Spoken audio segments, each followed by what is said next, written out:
Amarim. Hold on.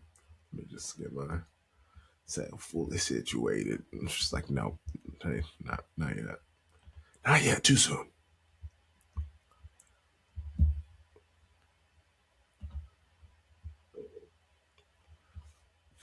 Let's mark a clip for that. Just wait. Amarim said the academy players at United felt entitled. It's a heavy word.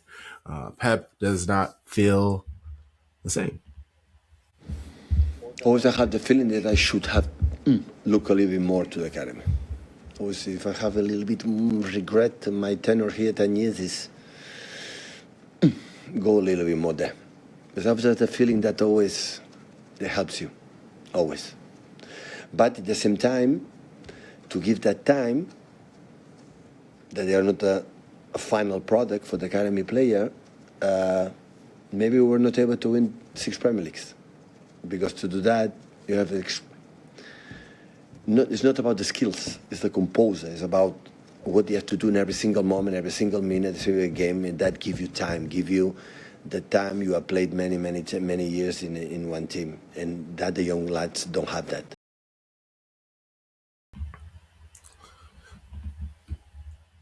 Interestingly enough, Pep also gives his thoughts on what is to him the biggest problem with an academy program.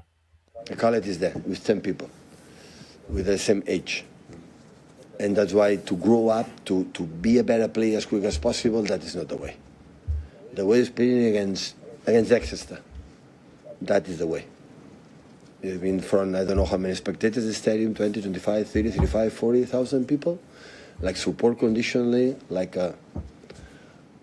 guys like our fathers with 3 kids at home. That is the way you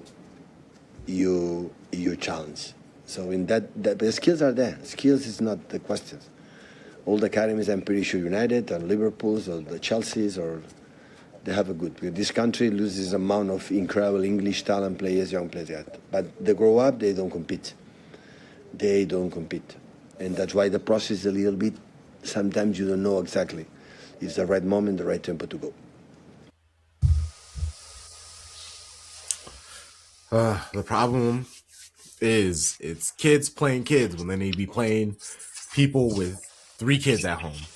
How Pep put it. Italy in 2018, they made it possible for reserve teams to play in Serie C. Serie B teams can compete in their third team, the third tier, and the best example is Spain, where B teams can get as promoted high as the second tier. Man City behind the scenes, and even in October, when they had like the ownership meeting, they really pushed to allow reserve sides play in lower leagues. Obviously, there's many arguments against it because you have these grown people trying to get their dreams come true, and they're being paid like $5,000 a week. It's a lot. Like Sharpie, do you remember who was paid the most on Exeter? I remember you asking. Yes, sir. It was a player on loan. Came off the bench. I believe it was $10K per week.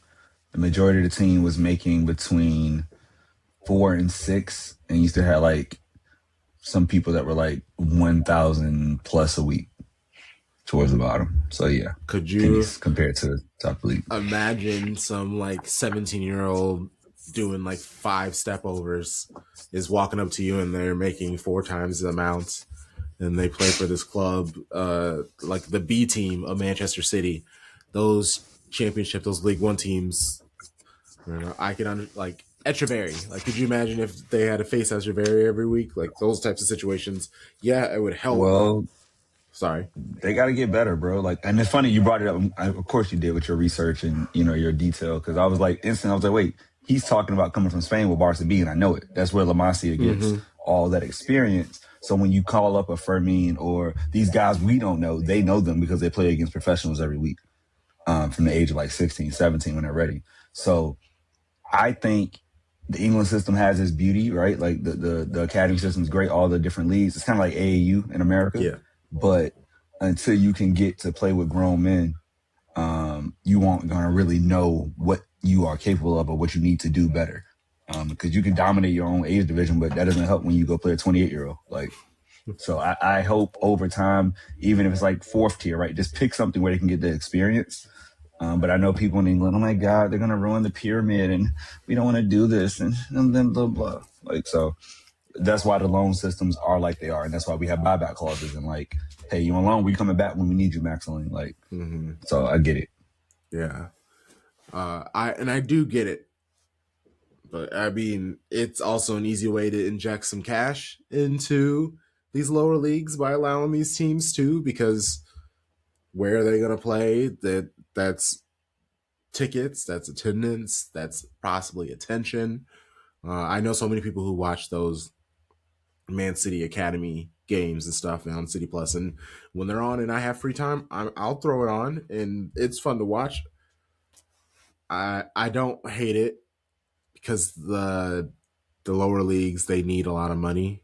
Like I think it's like $260 million they're trying to raise, and there is like this Premier League bailout that they're trying to talk about where they just send a large amount of money and that's how they fix it. But it's like, if you just let us put our own teams in there, that money will go and eventually raise it and attention, and worst case, add that many more teams to the league. Like just add us on. Don't take away anyone's spot, because that's the conversation. Oh, you're going to take away someone's spot. Just add on to it. Instead of having like 10 teams in your division, you have 11 teams. In worst case, maybe add a 12th if people really want to complain. There are ways to get everyone happy, and at least as happy as possible. Who knows? We'll see. Yeah, it would help all the teams who can afford a or B team, but I don't know. It's England's gonna have to try to have that conversation.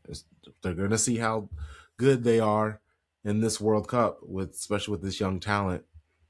I don't know, maybe like a poor performance might be the thing that they need to fully embrace Pep's vision.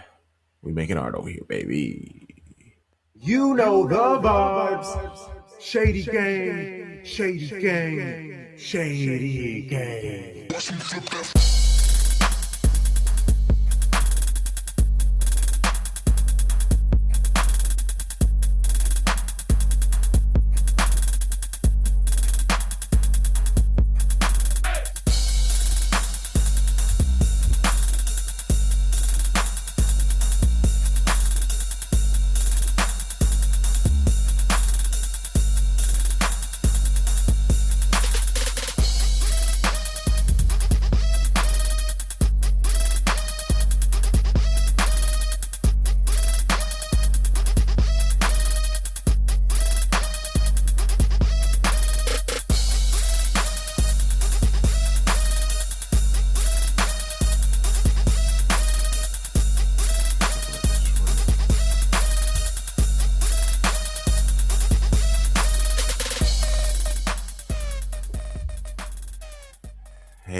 Hey, and welcome to season 5. What is this? 165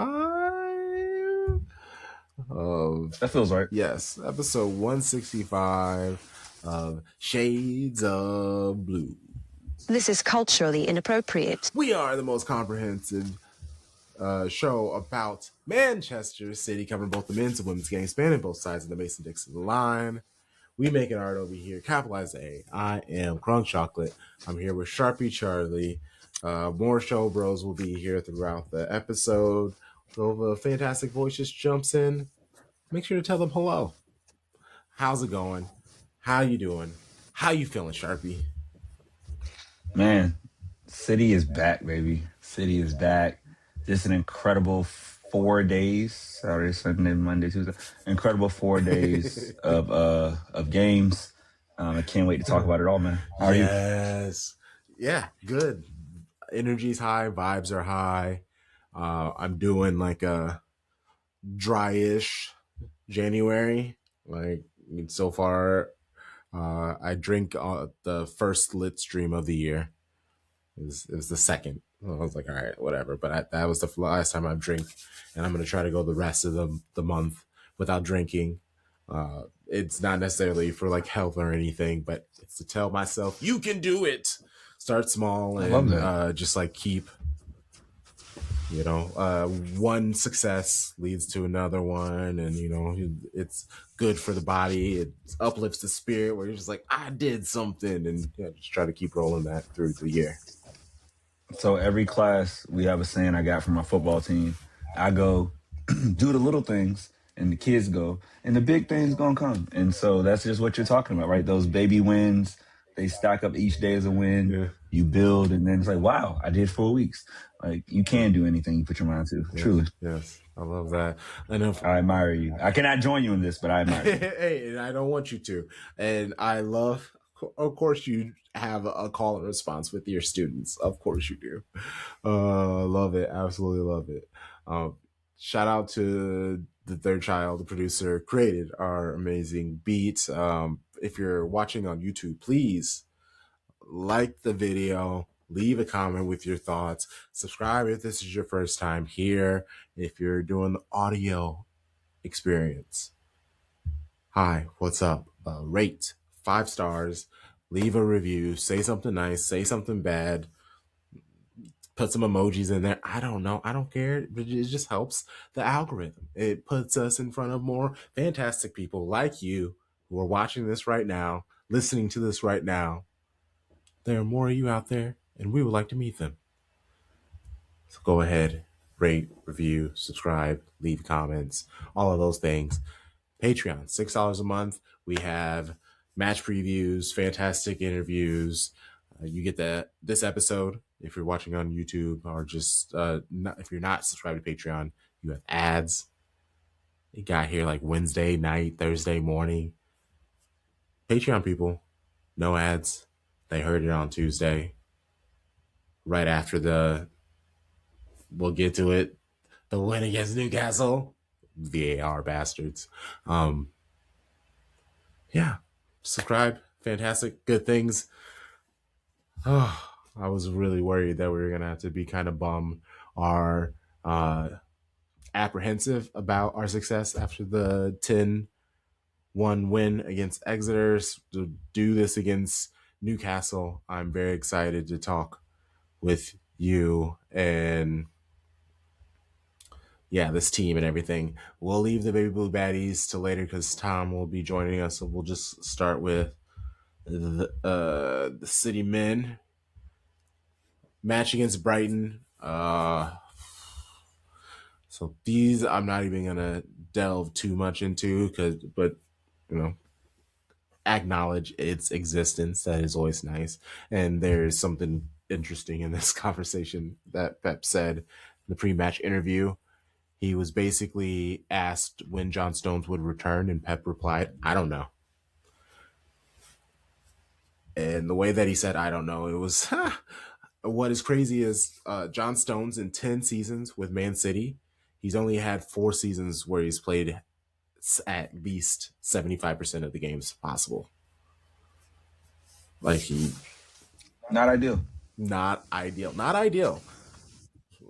Less than half of the time he missed a large minority of the games. Let's call it that. And his first season it was like 41, and then the next it was like 29, and then it was 39, and then it was like 25, and then it was 38. So like that, it was like every other year, and the length got shorter and shorter depending on like how further you went down to where now he's just playing in 20 games, 25 games if you're lucky. It's unfortunate. Yeah. Go for it. I was gonna say, I think for context, right, if you think about it, City play just around at minimum 50 matches a year between all competitions. And so it's like you would hope a player would play 35. So for him to not be able to, for him to not be able to get there consistently, that's why some people, give him the name Mr. Glass. Great servant to the club, loyal to the club, but you can't have somebody like that making those wages who isn't playing when consistently. He's healthy, though, bro. When he's healthy. I'm tired of saying that about this man. We've been saying it for like 4 seasons. It's crazy. Well, you only got about 5 months left, so that's about it. That's about it, my boy. Don't worry about it. Oh man, the end is near. The end is near. In dealing with the injuries in the back line, Pep said he'll get creative. They'll look into transfers, but if not, he'll get creative. There's Max, who returned on loan from Watford. That's Stephen Mufuni. He doesn't want to mess up Vitor Hayes, who is at Girona.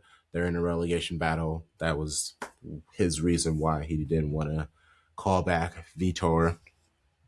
The starting 11 was Donnarumma, Nunes, Kuzunov, Allian, Ake, Gonzalez, Foden, Reinders, Silva, Doku, and Holland. No need to really stay on the match for too long. It will just, if there's anything that stuck out or want to, I guess, I mean, it was a draw, so I don't know. But my show bros always impress me with their perspective. So I always want to ask. But I got a take for you. I can't wait to get it off. I've been waiting 6 days for this. You got it. Oh, let's go.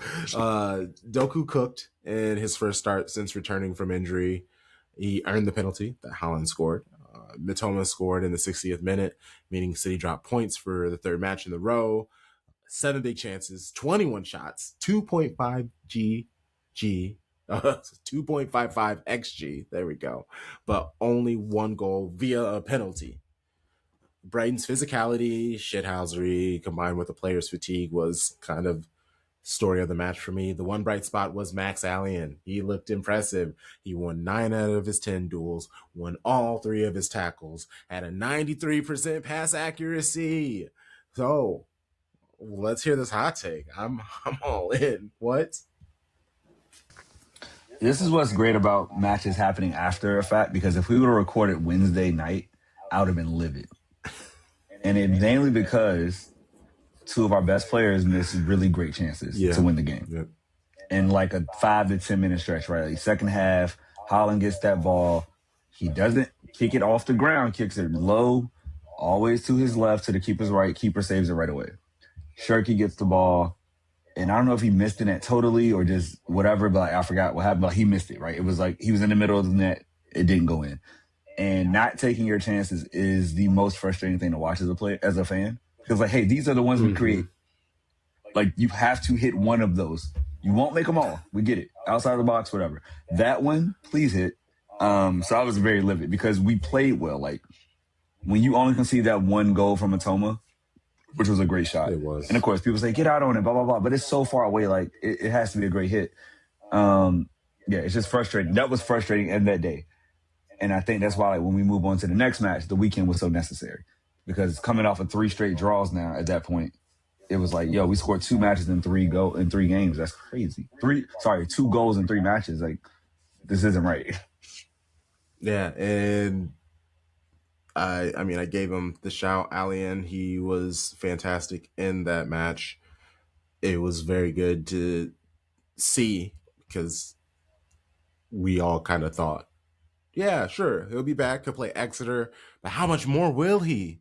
How many games can he actually really play? And Pep put him out there, and sure enough, I mean, every single match that we talk about, that we're going to review, he was either the best player in the match or one of the best players.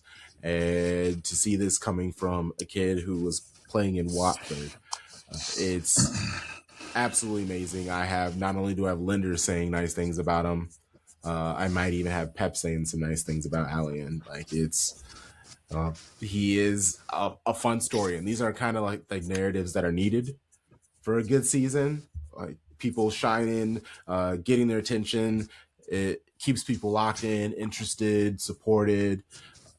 When anybody can be the key person for a few games, that maybe I can be the key person in the next couple of coming games, or it gets those practices. I can only imagine the energy at those practices, because I know Pep talks about that all the time, and the competition with so many quality players. Yeah, I'm here for it. Oh yeah, speaking of Kuzunov. Oh yeah, Kuzunov. I'm talking about Ali, and I'm saying all these nice things about Kuzunov. Uh, he wasn't. He was great. Honestly, he did his job. Maybe a little nervous at the beginning. I feel like there was like a weird back pass or something like that he did. But even then, it's not that serious. They got the one goal that was a wonder goal. Here's Pep on Kuzunov and Allian. Kuzunov is incredible. Help us with the long balls behind. He can control all the width so fast, so attention. He will grow up, and he has to be more with courage and involved in the process, the play. But it's question of time. But defensively top, and Max arrived yesterday, day before yesterday first training. Of course, he was in the past 1 or 2 years ago training a lot when he was not fit. But I think I'd be grateful and say thank you, to Petzolano and Javi Garcia, because I'm pretty sure they helped him a lot to grow up as a football player. He was a little bit defensive issue, but today all the long balls they won is fast in the mid transition, and the ball is really, really exceptional. Missed one ball, but the rest was top. But really, really, really top. Unfortunately, we could not deliver for first debut in the Premier League. The victory, but he will have men in the future. Like, I mean, we'll talk about it in this upcoming match with Exeter. But did play a team where all the guys around you are like 17, 18, and 19.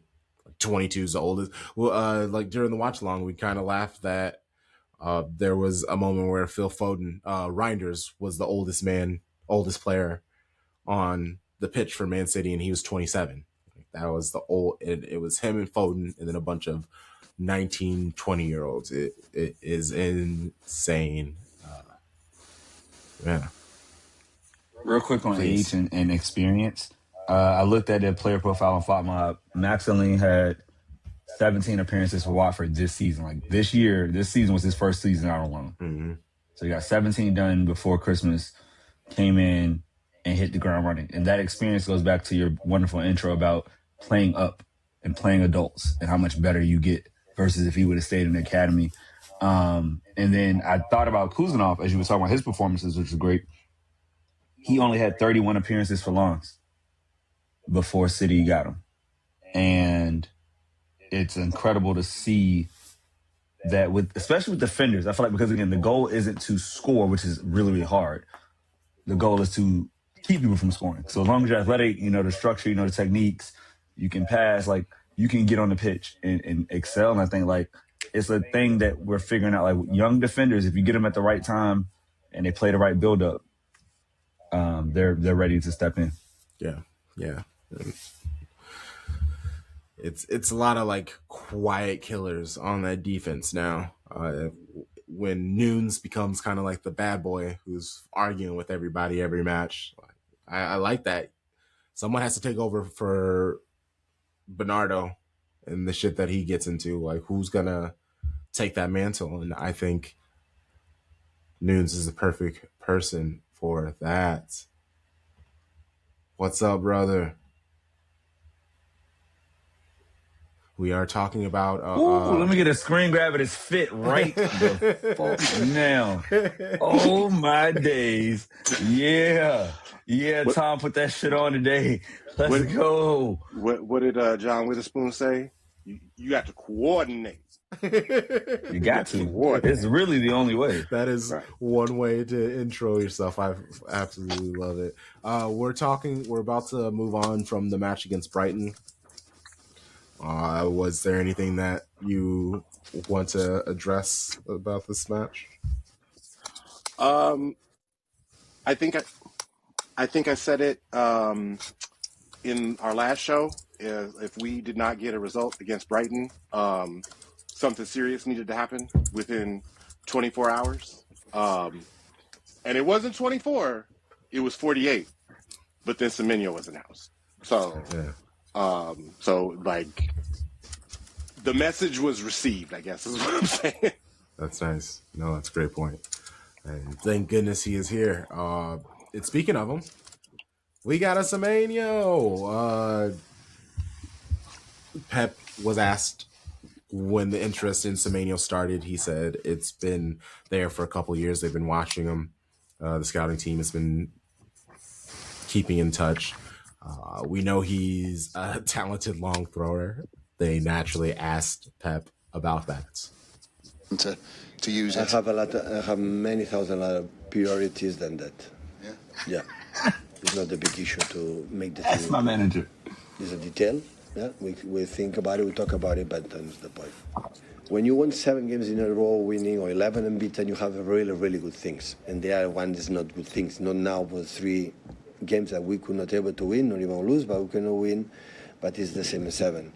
And it is a amount of time that we have that is no time, because obviously we have a lot of games every 3 days, 3 days, 3 days, 3 days, 3 days. You have to choose the priorities, and priorities will not be a long throws. I'm sorry. That warms my heart. Thank you, Pep, for having purity and understanding what football is and what it ain't, and these damn Englishmen and their dumbass tactics. I'm so fucking over it. I'm thinking I'm living in the goddamn 2000s. Like, is Bush president? What the fuck is this? Why are we seeing long throws? Learn how to kick a ball. Y'all some hoes. That's so funny. Which is going to be crazy when Arsenal come to the Etihad and then like we start Semenyo and then get a deep throw in and like all of a sudden we break that out just because. Oh, 1,000%. We're definitely doing it against Arsenal. Yeah. 100%. That's hilarious. Maybe I need to keep this soundbite for that match. That's hilarious. Oh, someone is 100% going to ask him about it too when that happens. Oh man, what Pep was carded in that match against Brighton because he's pissed Doku got fouled in the box and it had to go to VAR in order for it. It shouldn't have been just like obviously called by the ref. He got a yellow for his frustration. He's banned from the sidelines against Exeter City. Pep Lenders took over and led the team, but they still had him do the pre-match interview. And he said it. City they won 7 in a row, but they're 11 unbeaten, or they had 7 wins, 11 unbeaten, and he was oddly more optimistic about the win than he was the loss, and that's where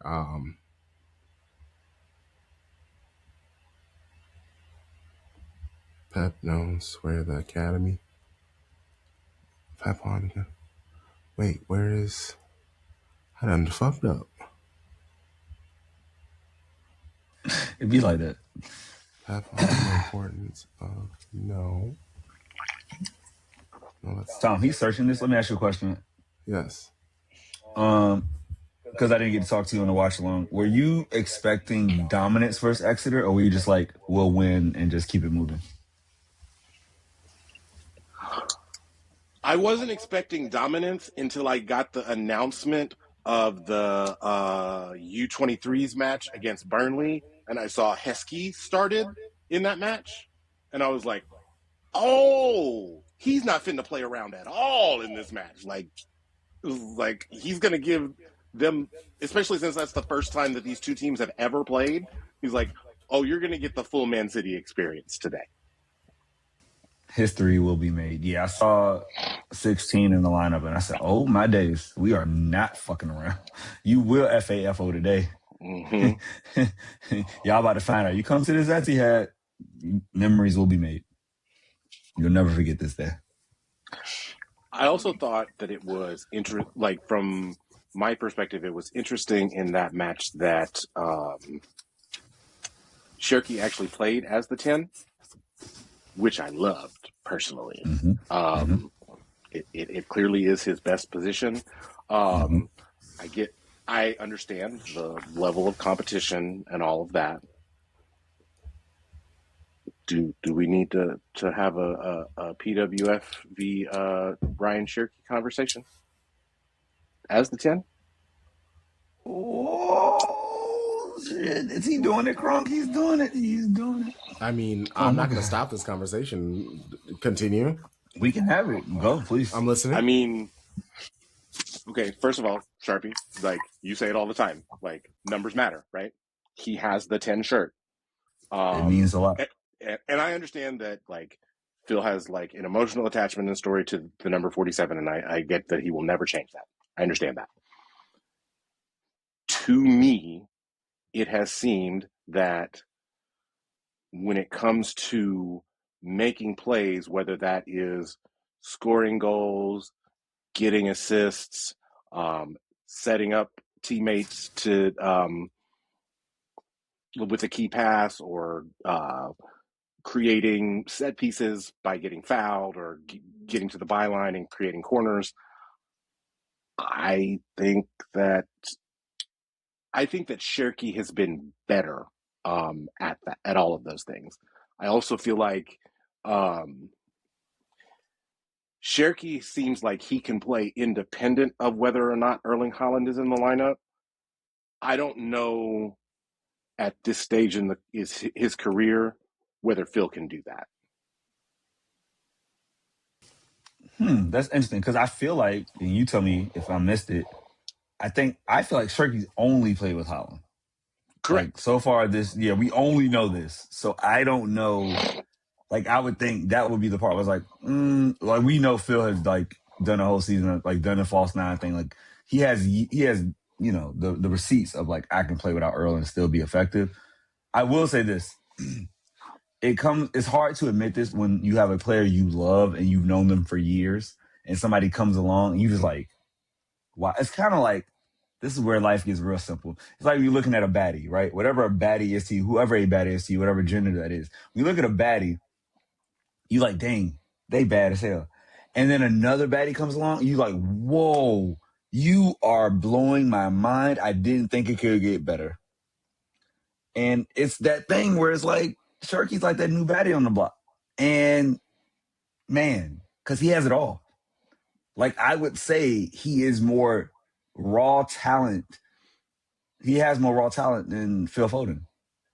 He's done more at his age than Phil Foden did at the same age. Because think about everything he did at Lyon. Like going to Europa League, doing a deep run, being a 10 there. Like the receipts are there. And so it's kind of like you're not making a crazy point, Tom. Like, again, do I think he is going to supplant Phil Foden and make Phil Foden a bench warmer? No. You forgot to play them together, you make it work. But I do think there's an argument to be said, like, Ryan Cherki can do everything that Phil Foden can. And I don't think Phil Foden can do everything that Ryan Cherki can, if that makes sense. Correct.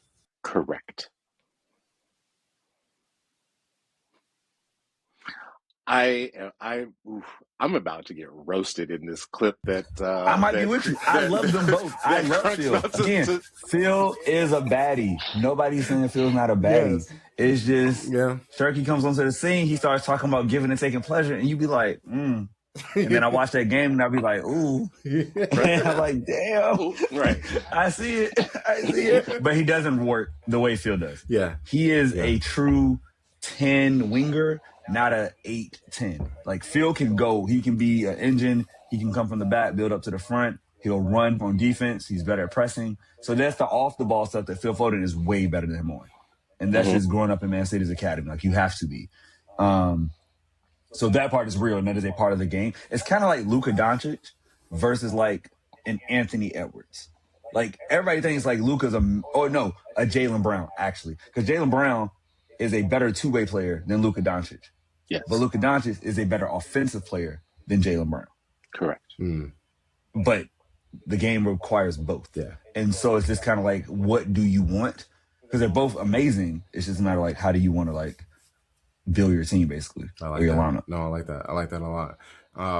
Yeah, and it's a good question.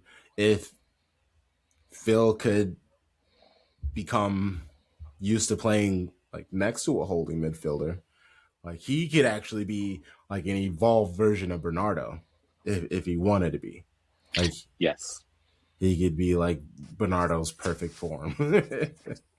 Yeah, like him and Rico could become Bernardo in a heartbeat. They could do everything that Bernardo does. Yeah, yeah.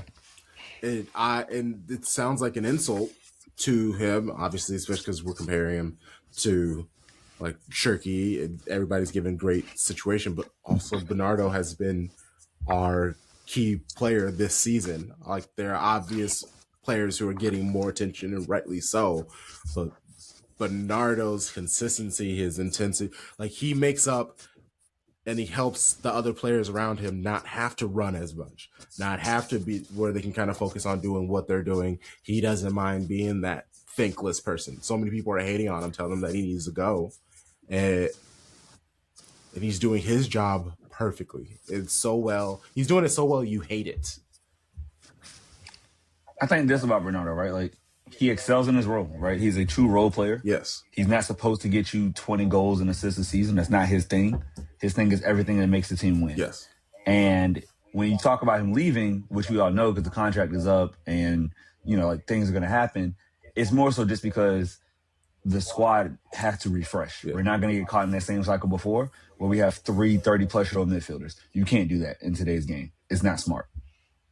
Like, if you only had him, I'd be like, okay, let him stay on the club, you know, whatever. But the problem is that you're holding back either from the academy, as Pep talked about, or you're holding back that we can go pick your English midfielder, Adam Wharton, the homie from Nottingham Forest. Like, you can, what's his name? Anderson. Elliot Anderson, right? Mm-hmm. Yeah.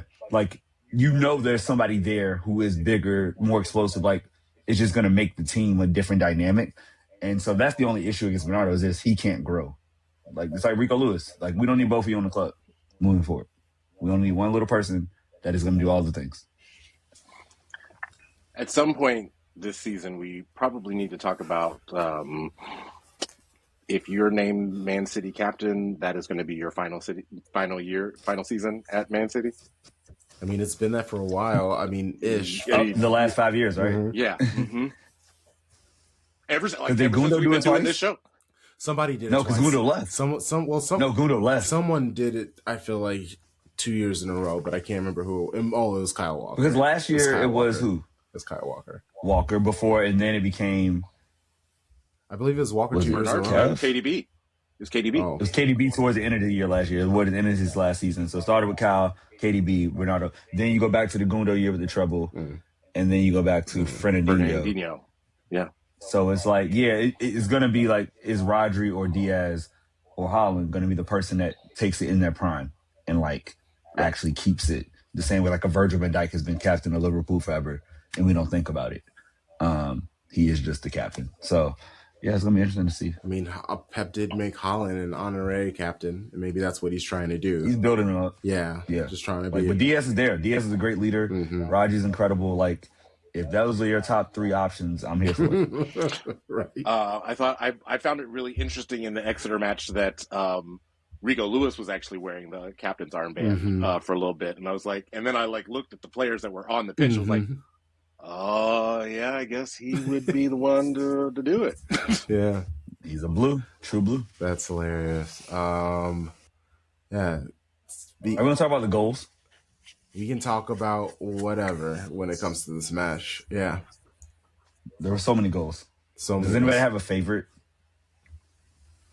The first one, Allian's goal. Oh, why? You're happy for the kid. Right place, right time. Like, oh my gosh, we actually scored off of a set piece.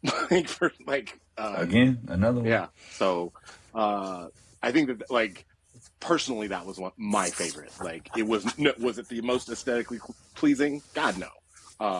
But yeah. It was the one that made me the happiest. Yeah. Favorite and best is 2 different things. And we're going favorite here because it's all about joy. I would say we don't put bad bitches against each other. I would say my favorite was Rodri's. Because it was so clean and so pure. Bro. That strike. Bro. And we hadn't seen it in so long. It was his first goal, I think, in 2 years. Bro. And when we were watching on the live stream, it's like, oh my God.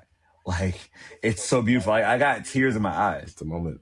Because I'm just like, yo, I haven't seen this. And he has the technique. He has the power. He has the presence. And our Ballon d'Or winner's back, man. And that warmed my heart. And a special shout out to our Bible bro, Semenyo, debut goal, doing things that nobody's done since Raheem Sterling running in behind. Who knew? That helped. Who knew? Who knew?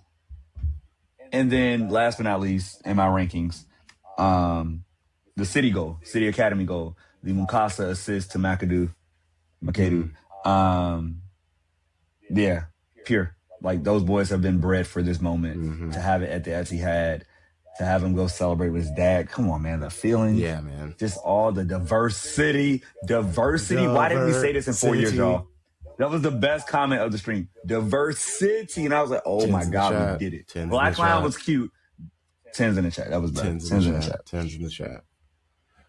And yeah, shout out to the chat in the watch along. It was a great time, honestly. It was so fun. Yeah, for sure. Such a fun Saturday. Yeah, if y'all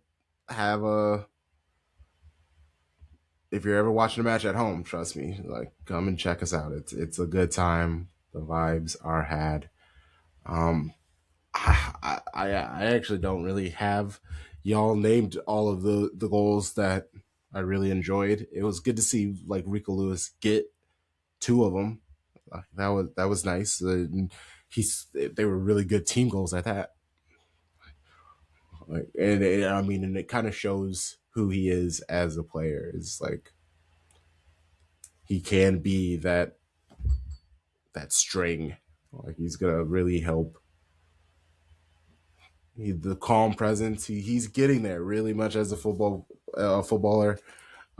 He earned a call against Exeter. I joked about that, and I'm working on a quick video, a short about it, because he runs up behind an Exeter player and he's trying to do that whole, the second you touch me, I fall, and then I win the penalty. But the ball goes out and they call a corner instead of a foul on Rico Lewis. And even Rico, he's falling and he goes up and turns to the ref and puts his arms out, like basically trying to be like, it wasn't a foul. And he realized that he actually got the call and he was just like, oh, and like turned around and walked away real quick. It was very funny to watch him in real time be prepared to argue, and then because he just never gets the calls, to then, wow, oh, I got a call, nice, let's go.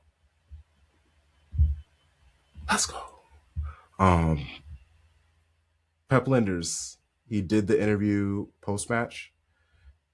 I really enjoyed it. There was like a brightness, like a joy that came from him. He was smiling like an excited person. Like he was relishing the opportunity to answer these questions. Here is him on the match. Yes. There's example today. There are how many young players playing from the academy. When you see the fire and how they want to represent this club, and you see how they chase. Everybody speaks about Ryan Makedo, like the goal he scored, special day, he goes to his dad and all these things. But the way he pressed today was insane. It was Erling going, Divine going, and he's always following. Rico Lewis going. We had how many boys from the academy playing today? And I think that's a good sign for a club, no, for healthy, and the boys give energy. And when I'm on the pitch and I see this, then I like to be here. Was the count 8, Crunk? I think we said 8 academy players that played. Was it 8? I thought I think it was, because at one point it was 4 that started. You got to count Trafford and goal, and then out of the subs, it was 4 of them plus Bernardo. So like, I believe the count was 8, which is ridiculous. Yeah. In a match that matters, it's a knockout match, right? You lose that match, we're not going to lose to Exeter. Or you could be other clubs that do. So maybe we could have lost to Exeter, but we're not those clubs, as I said in the clip that Crump put up. We're not Crystal Palace. We don't do that. We don't do it over here. Yuck. Another match of... Yuck. Another match of Allian balling out. He had an 8.3 rating on FODMOB. Kid, this is a kid. Here is Linders on Max. It must have been the strangest week for him, no? Being at Watford, getting the call, and tomorrow you're here, and then we say you play 2 days later. You see the way he plays. He brings calmness into the build-up. how he create 2v1 with Rodri all the time, to step, to be close to the structure, to break lines, the way he find the pockets, the way even how he deals with the long balls when he's free, to make the game calm in these moments, and when needed he can clear it as well. He needs to make steps with us now, but we're really happy that he's back, and it's a sign for a very healthy club that these boys from the academy can come and make an impression straight away. And I love it. And when Pep, before he signed, I've been saying for a while that the reason why I think Pep is going to re-sign is the young players. The young players who come in, he sees something exciting from them, and he goes, okay, I want to stay. If they have hunger, then I have hunger. And I remember telling that, I don't remember who I told that to, and they were like, that's the silliest thing I've ever heard. I was like, what do you mean? It's like keeping them young, keeping them interested. Sharpie? Hearing Pep lenders talk like that, it shows me that they understand how to train, how to like coach greatness in youth, because you build them up. You talk about their strengths. You have to, right? You say what they do great, and you leave room for more. Like Maxaline is not a finished product in his second start with City, right? Like it's just the beginning. So yeah, he did all this great, and now he has to take steps with us. Like you're gonna get to another level, and I love that, because it's like me working with kids. I can tell you you're great, and I can tell you you're only in 8th grade. You have so much more ahead of you. This is just the beginning. That's basically where Maxaline is. You're an 8th grader, bro. You ain't made it to college yet. Like this is the basis of your professional career. Like this is the worst you'll ever be. And we're going to coach you like you have greatness inside of you, not just like to be okay against Exeter. And, you know, that kind of goes into the last match we'll talk about. But I just think they're brilliant at what they do. Grunk, I think your point about Pep's excitement about youth is very pointed and well pointed out. Even if you aren't looking at the kids that are coming through the academy, if you look at the profile of the players that we're signing, like signing a James Trafford, signing a Ryan Cherki, like Semenyo is technically in his prime, but like you're signing all of these people that are under 27, signing Kuzunov last season, who was 20 at the time. Like you're signing all of these younger players, like, and you're excited about what their growth potential is. And so at that point you're like, yeah, let's do this. Yeah, he's been telling the same stories or trying to find inspiration out of the same players for 5, 6, 7, 8 years. That gets old. Now you have a whole bunch of new people where they are locked in with what he's trying to say. They're trying to get him to do TikToks, and he has to keep telling them no. Like I'm sure Pep's experience is great. You know, this is the first year we've had defenders break through under Pep. It took 10 years. Yeah. For academy to, and again, only one of them is academy trained as a defender. Maxaline, Nico O'Reilly is a midfielder by trade, and he's become now possibly England's left back. Like the fact that now on the same day we have James Trafford, right, coming through the academy, coming back to the club, you can figure out a space for you, Rico Lewis, right back midfielder. Anywhere in this team, there's somebody who's done it before you now. So now the academy gets even hungrier. Where it's like, yo, anywhere I play, I can make it. Look, I got Max. Look, I got Rico. Look, I got Nico. I got James. I got Phil. Like, Phil's the old man now. Like, you got all these guys that are 21 and under that are just making an impact. And nobody in England can say that. This is La Masia type stuff. Like, that's what's happened. That's what they built at City Academy. And it's phenomenal. Very great point. When he was asked if Pep gave him thoughts on the match from the stands, he answered, "What do you think?" He did go on to say that he's been thankful because he's normally the one who tries to be helpful for Pep, but now the positions are reversed, and he likes hearing or seeing that part of Pep where he's like, please listen to my thoughts instead of like telling you to like sit down and listen to my thoughts.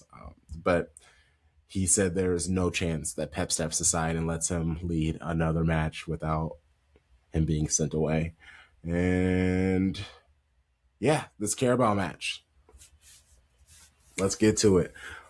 Pep said that he preferred if the semifinals was just one game, but he's like, I've been saying this for years. Even when we were winning it, I was just like, this is too much. And he has.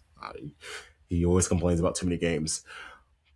He was reminded how he used to say that winning the Carabao Cup was important because it gets the team excited about winning.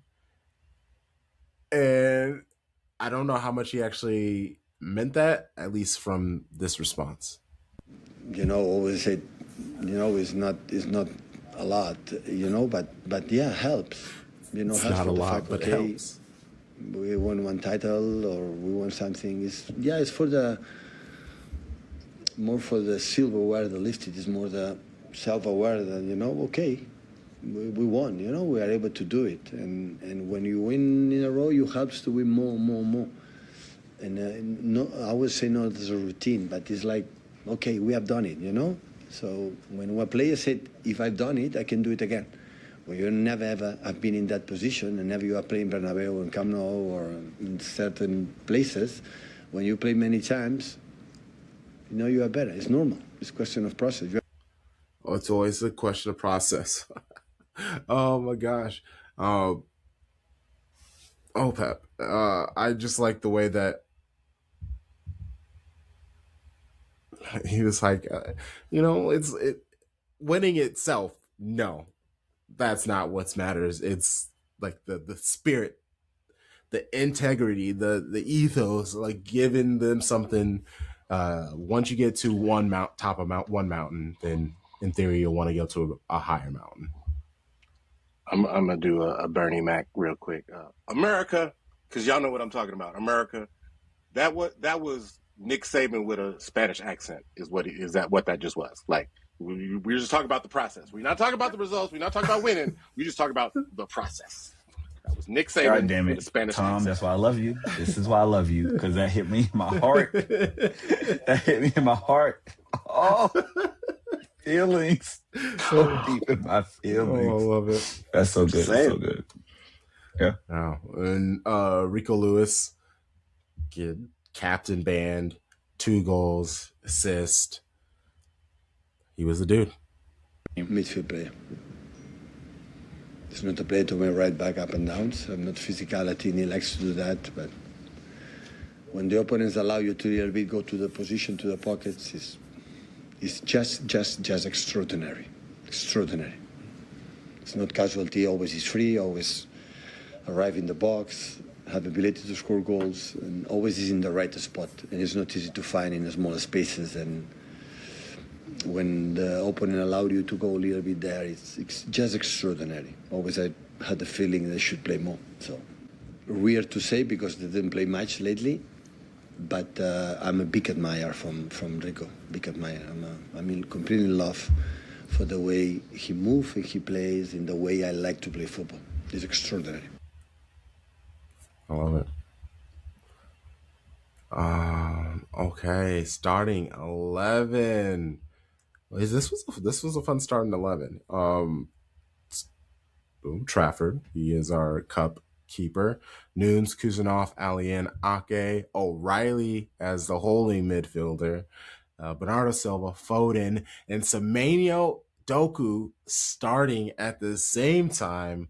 I know that was a really big conversation.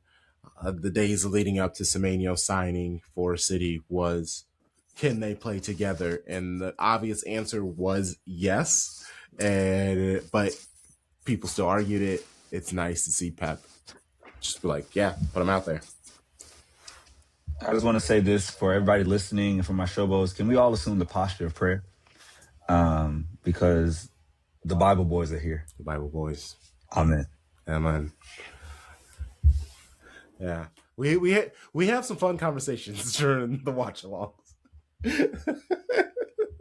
Some gospel goals, some amen assists. Gospel glory, some amen assists. Won't he do it? Won't he do it? And the Savior saves. Won't he will.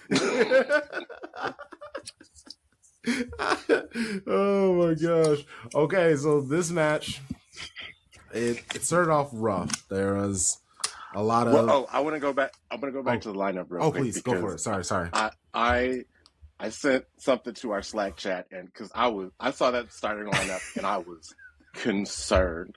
I said, "Do y'all know that the combined starting age of our center backs is 41?" I'm terrified. I love the honesty. I love it.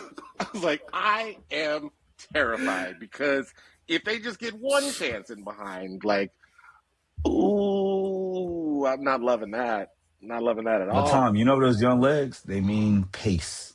Yep. You're the fastest you'll ever be. Way faster than Ruben Diaz. Hey, man. Low bar to clear. Low bar to clear. I'm sorry. That was my fault. That was low dick. Blame the Stella, not me. I'm sorry. That's the Stella's fault. My bad. He's rehabbing. That was my bad. I'm sorry. Wow, Sharpie. I can't believe you did that. What I really liked was, we'll stick on that. How fantastic the defensive pairing was. This is third match in a row that Allian and Kuzunov are paired together. Allian, I wouldn't say this match was on the same level as the previous two, but it was still a very good match. He's so calm, he's so clean. It was 83% pass accuracy, where the last couple of games he was 92 and 93%, I believe. The thing is, this was a different look. These last couple of matches, the teams wanted to kind of play with you. They're going to pass their ball around. We're going to pass our ball around. It's going to be beautiful tactical football. This game was just, it was ugly. It was hideous. There were so many long balls, so many aerial duels, second, third, fourth, fifth balls. Just, it was ping pong, pinball, the bocce ball. It was everything but football for moments. It was very annoying. It was almost a UFC fight too, because Joe Linton and Bruno G clearly wanted all of the smoke. Yeah, all of it. Yeah, those brute Brazilians, I tell you, ew. And they wanted Bruno G in my club. The audacity.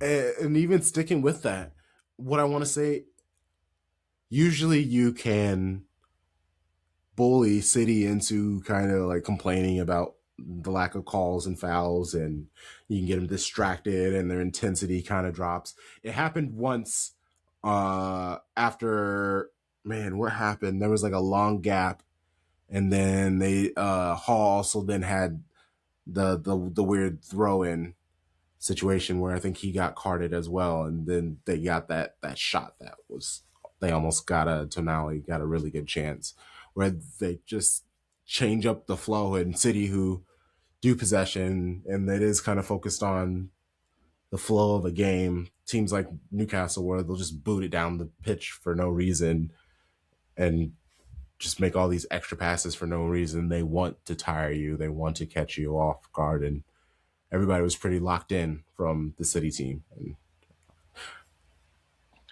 I think, to your point, what illustrated that the best to me is that after one of the several altercations that they had to be broken up by the referee, almost immediately I think Lewis Hall had the ball, and Bernardo just put in one of those tackles and was I'm getting the ball, I'm getting you and both legs, and I'm taking this yellow card because I'm sick of your shit. I'm sick of all of your shit, and I'm doing this to you to exercise a point to everyone else on the pitch. If you want it, you can get it. You know who else would have done that? Fernandinho. Correct. There's a certain point in your age, in your time at City, where you're just not fucking around with the bullshit anymore. Okay, you want to come think we're soft? No, let me show you who we are. Don't let these passes fool you. We're a bunch of dogs. Mm-hmm. We don't stoop down to your level tactically and technically because we're better than you. But if you want to go there, we can do it. Yeah. They give us 2 yellow cards a match for a reason. I'm down to take one. Don't you worry. Yeah, even the one that Nico O'Reilly got, it was because Joelinton trying to play these mind games and trying to push Nico O'Reilly, and he's like, bro, I am taller than you. I am not afraid of you. You're not anybody, and he was pushing them too, and they both got the yellow. But again, O'Reilly was like, this dude started it. Nobody was afraid. Rico Lewis got into it with somebody as well. These young dudes, they're ready. I mean, obviously, we know about Rico Lewis and his family. His dad, world champion judo fighter, like bros. That he might be the one on the squad that I don't want to smoke with. I never say a mean word to him, dog. Because literally everybody in his family could whoop your ass. Yeah, including his little sister. Yeah, like what are we talking about? No, thank you. Family full of goons. Don't want those problems. Unassuming, and then you get yourself knocked out or flipped around, or Oh my God, the family of FAFO. That's what you'll do. The whole family. The whole family. Watch. You F around and find out. As I mentioned, Doku and Semenyo together being able to, this was first time in a while where you actually saw the patience of them going left to right to left to right. And the ball was moving and they were taking their time, and, you know, Semenyo would get the ball. He'd be like, all right, nope, I have two defenders on me. They're not eating any of my dummies or anything like that. All right, let's hit it to Doku. Doku's going to then attack. Or then Semenyo attacked.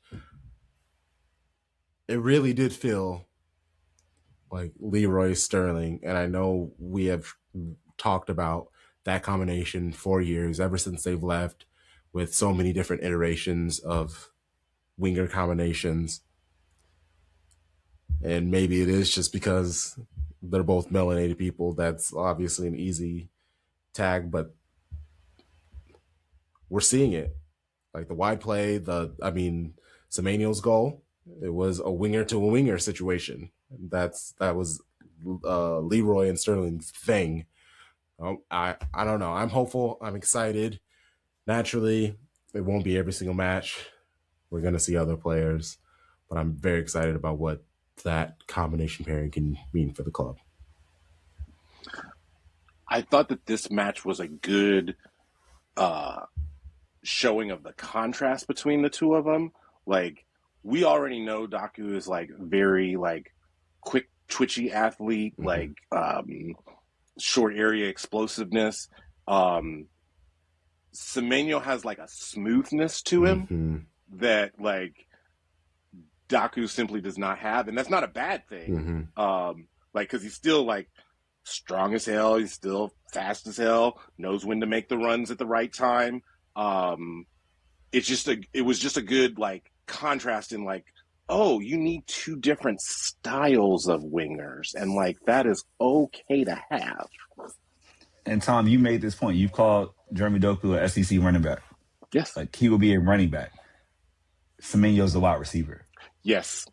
He's the glider. He's the one that's like, I'm going straight speed at you, and when I run past you, you're done. Like, I'm putting my hand up like Randy Moss.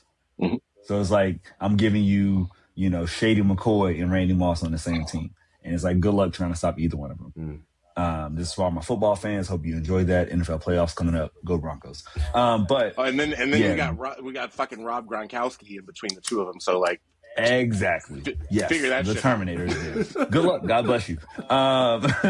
So it's just like, it's cool to be like, hey, however you want it, we can give it to you. If you want to sit behind us 10 deep, okay, we'll break you down. Doku will cook you left and right. And Semenyo might as well. If you want to come up and you want to let us go long, Semenyo's strong enough and big enough to hold him off and then run at balls. Like, it's just a different dynamic, because he's the biggest winger Pep's ever had at City. Yeah. He's probably the biggest winger Pep's had since Henry at Barcelona, with that size and like playing him out wide, like being a true like 6-footer.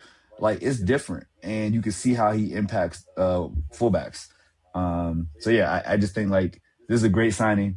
Like, Hugo Viana has been amazing in his year at the club. Think about every signing. Has he had a miss yet? There's no Calvin Phillips in this lot.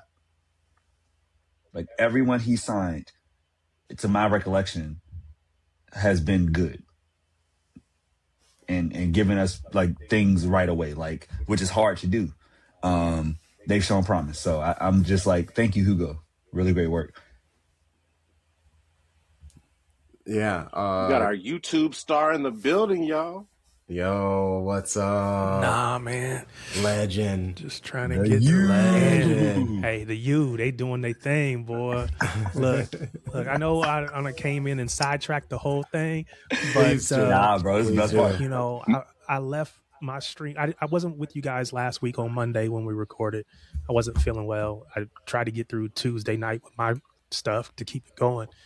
I was pretty much on my couch from Tuesday up through the weekend because I was just like sick. My wife was like, "You're ruining this," because I couldn't even yell. You guys know I like to yell and scream. I couldn't yell. I couldn't scream. All I could do was just sit there and watch quiet, which is crazy. I'm like, I'm dying with the good and the bad. And so she's yelling for me. It's trying to make it work for me. It's all good. I love It was great. They got the win. One more of them jokers. And so this is, I gotta ask. I know where you're gonna go. Go ahead. What's the conversation been like between you and your kiddo? Like, because I know she's at IU right now, and so I know the whole thing up until now. Last game was the first game where she was like, I kind of don't want you guys to win. And the reason she said that, because it's like, if you guys win, it's a home game for you down in Hard Rock. If we play Ole Miss, it's just a neutral site game. But for you guys, it would be a home game. So, okay. That was the only time that it was kind of like, I don't know. Now, as a dad, there is only one game that we could lose and I not lose my mind. And that would be if we lose to IU. And the only reason that is because I know my kid is going to be so overjoyed. I can imagine what the scenes on campus are going to be like. I can imagine, with her being, a Cuban Center intern, working with the athletic department, being able to capture, because I'm sure they're going to have whatever stuff going on campus. She's going to be there to document, to capture it, to post it. That, as a dad, I'm okay with that superseding my own personal fandom, right? Now, when the game kicks off, I'm rooting for the Canes. I don't care what color she wear, but when the game kicks off, I am rooting for the Canes. If we start losing, I'm probably not going to yell and scream. I'm going to be like, okay, that's cool. I'm going to be happy for her. That's real love. But yeah, that's the only game that would happen for, because again, it's not even about the teams. It's just about her. So yeah, it's exciting times, man. God damn it, Terry. My tissue is so far away. You should do this to me. Right? I was about to say that is such a. My heart is so full hearing you say. No, that. I mean, you think about it though. I mean, I need to go to therapy now. Oh my God. Where's my dad? you so stupid.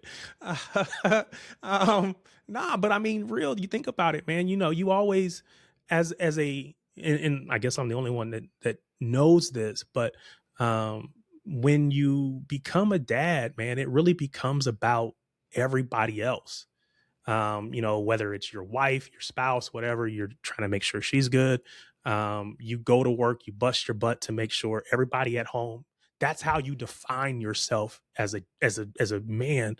You want to be a provider. Black men, especially, we've been told we've got to be providers. And so you want to position your family to have success. And I can see for her, it's right there. Like, I had a conversation with her before she went back to school. I was like, you really have this semester and next year, and then you're done. Don't get this close to the finish line and make a bad decision. Don't get this close to the finish line and throw it all away. So, she's a good kid, typically makes really good decisions, but one decision, one situation can change that so importantly. And so I just tell her, I'm proud of who you are. I'm proud of what you've done. Keep it up, because the future is bright for you. And she's obviously wanting to work in sports. So as a dad who is a sports fan, that's like ideal for me. I get to live vicariously through her. So that's going to be cool, but got to get across the line. So if IU wins, that would be the first one of those, big steps, big milestones, big things that she'll remember forever. But she can also remember this butt whooping that the Canes is about to give out, and just say, you know what, we were so close. We'll try it again next year, and then next year she'll actually Bill's character. She'll be a senior, so those away games she'll actually be able to go to, and go on those big trips to the Oregons and the of the world, the USCs and UCLAs, whoever they play away next year. So that'll be a great experience for her. So I'm excited, but I want my Canes to win. Yeah. Wait, I got to say this real quick because I had to look it up. Google is free. Though their away games next year are at Michigan, at Nebraska, and at Washington. And they get Ohio State at home. Like her senior year, like this year would be special, but if she can see every single game of that schedule next year, wow. Yeah. Just wow. That was like the 3 crazy landmark in college football. I've been there 4 times. So it's incredible. I've only been there once, and it was with her. So man, I've really derailed this show. I apologize to the listeners. We love to the listeners, I was doing something else, came over and kind of jumped straight into the middle of it. But I don't know if you guys remember. So obviously they do the summer tours that teams come over all the time, right? Mm-hmm. And so Chelsea was playing Real Madrid, and early on she was saying she thought she might be a Chelsea fan. I told her it's the wrong shade of blue, but okay, if that's what you want, I'm gonna take you. It's up in Michigan at the big house. We got pictures of us, with the crowd and everything. So we went, but I had bought the tickets, and I don't know, a month, 2 months before, if you remember the bombing at PSG, at the stadium, there was a bombing, and she was probably somewhere 8 to 10, years old. Somewhere she was young. And so she was like kind of freaking out. She was scared to go. She was like, I don't understand why they would bomb a soccer game. And now I want to know, are they going to do that here? So she was like freaked out, but we got over it. We went.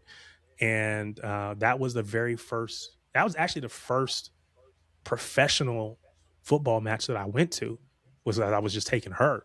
That was even before I went to the city match. But so that was the only time I've been to the big house. And I've got, selfies with her. It was 105,000 people. It is insane. Now, I've never been there. My brother-in-law, my wife's brother, is a big Michigan fan. So when we go golfing, it's, Michigan, the Canes, we give each other a little bit of grief. Or like sometimes I think one of the kids bought me a IU ball marker. So if I pull that one out, he's like, wait a minute, how you going to pull out the IU? I just do it to throw him off because they Big Ten rivals. You know what I'm saying? I got to throw him off a little bit. I hope to, if they play, and it's at the big house and she's going, I will absolutely be there. I will be there. For the record, I'm rooting for your Canes, man. I hope I need so. ACC to get a title. It's been a while. Yeah. And Big Ten has had too much success. Yeah. Time to calm the fuck down. Yeah. Too much. And as Iowa Hawkeyes enjoyer, I wouldn't really call myself a fan.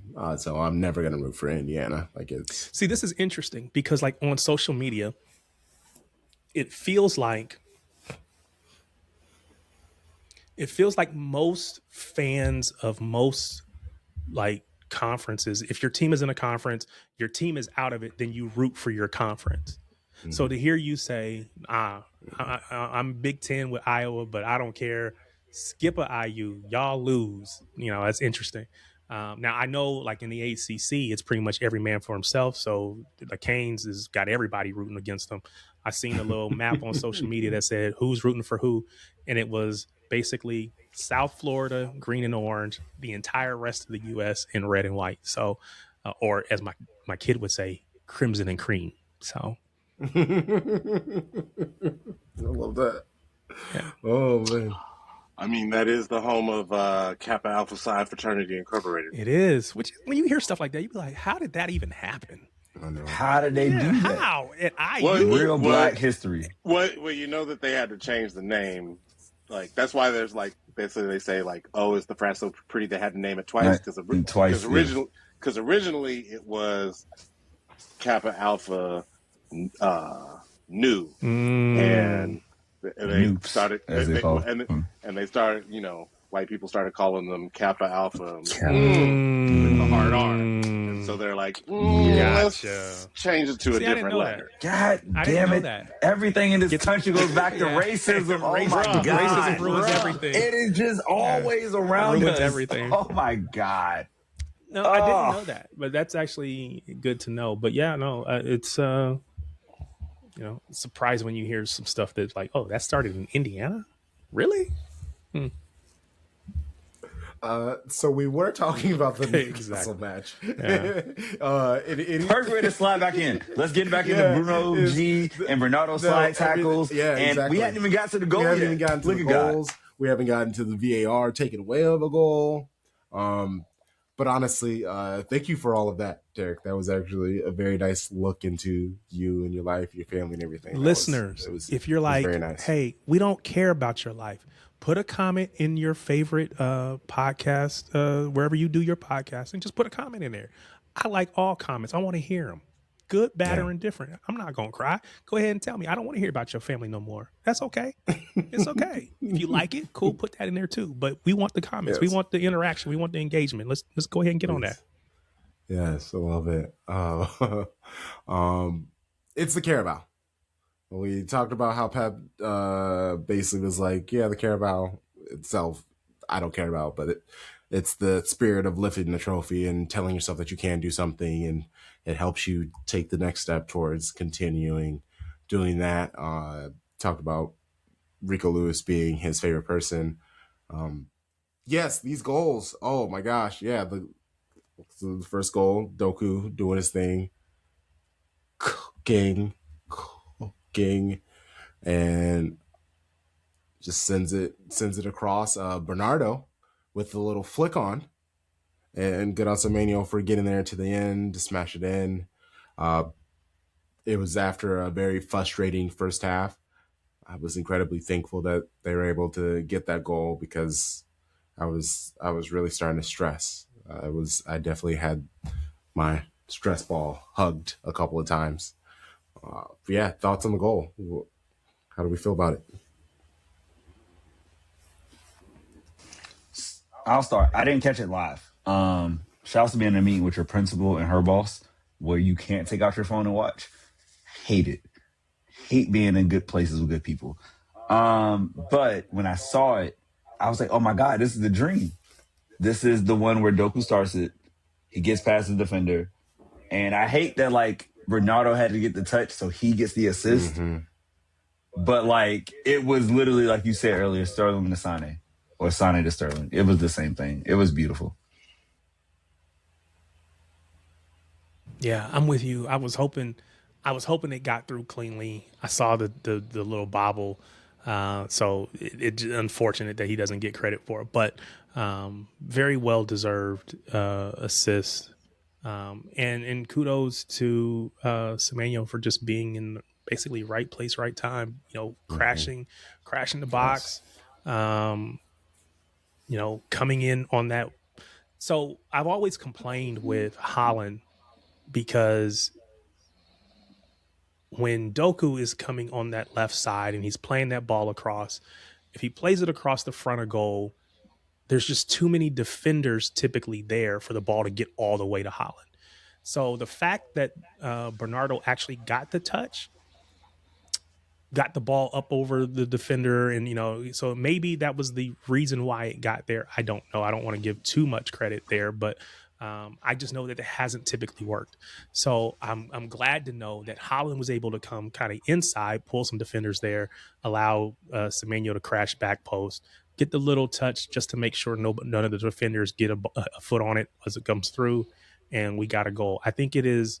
I hope it is the start to a very, I don't say lucrative, but productive partnership. A wing partnership between those two. We'll see.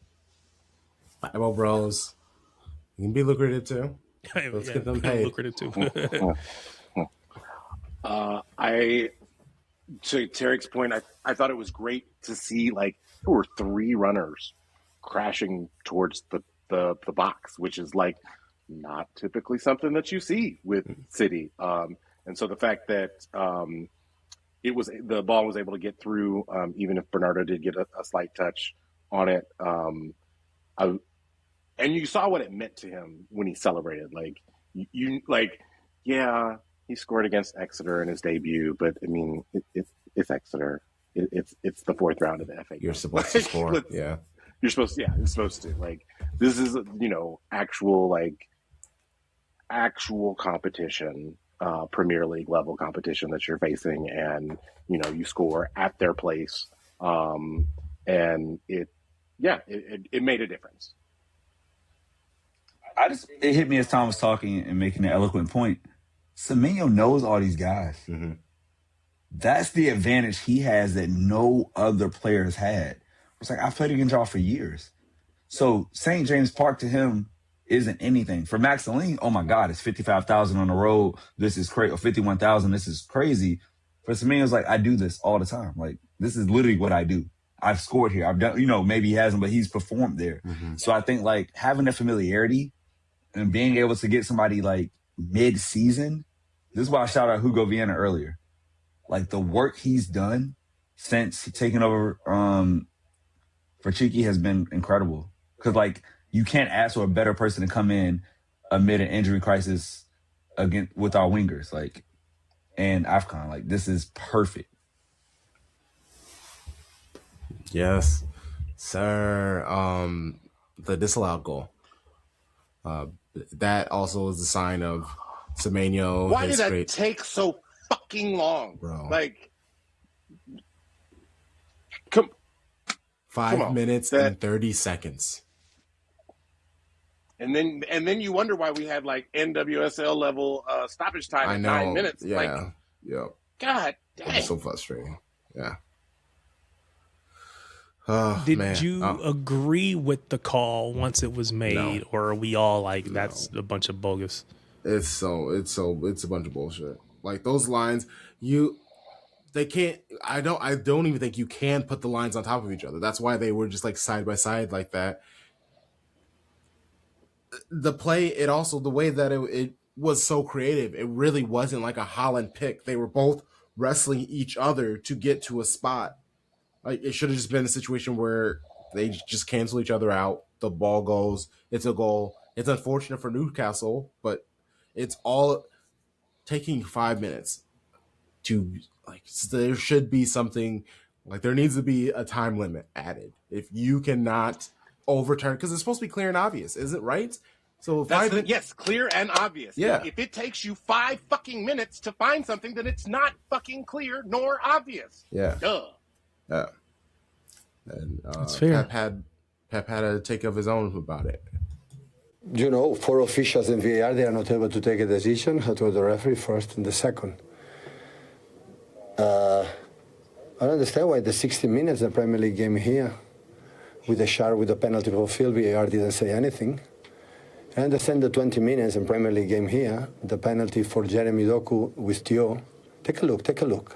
Go to the Sky and after analysis, and the day after, and I didn't finish. And in that moment, and not even the second goal, the line was really, really perfect like today for millimeters.